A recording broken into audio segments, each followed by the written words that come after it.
10 মুহররম কেউ কেউ পরিবারের জন্য ভালো খাবারের ব্যবস্থা করেন, এটা কি শরীয়তের বিধান? এ সম্পর্কে একটি বর্ণনা পাওয়া যায়, মান ওয়াসা আলা ইয়ালিহি ইয়াউমা আশুরা, যে ব্যক্তি আশুরার দিনে তার পরিবারকে ভালো খাবার দাবার ইত্যাদি খাওয়াবে, তাদের জন্য ব্যবস্থা করবে, ওয়াসা আল্লাহ আলাইহি সাইরা সানাতি, তার সারা বছর আল্লাহ তাআলা তাকে ভালো রাখবেন, এরকম একটা বর্ণনা পাওয়া যায় তাবরানী বা হাকি ইত্যাদিতে।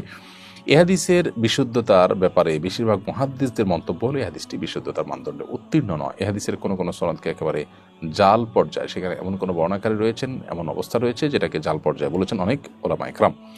তো এই জন্য এই হাদিসটি আমলযোগ্য নয়, সেই মতটাই অধিকতর যুক্তিসঙ্গত এবং সেই মতটাই অধিকতর শক্তিশালী।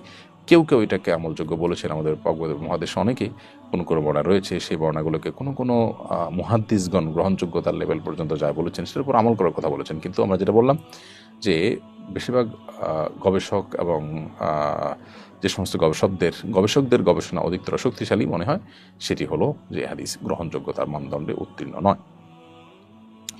অতএব আশুরার দিনে ভালো খাবার দাবার আয়োজন করা সুন্নাহ নয়। আশুরার দিনে তো রোজা রাখা সুন্নাহ নবী সাল্লাল্লাহু আলাইহি ওয়াসাল্লামের, সেখানে ভালো খাবার দাবার আয়োজনের প্রশ্ন কোত্থেকে উঠে?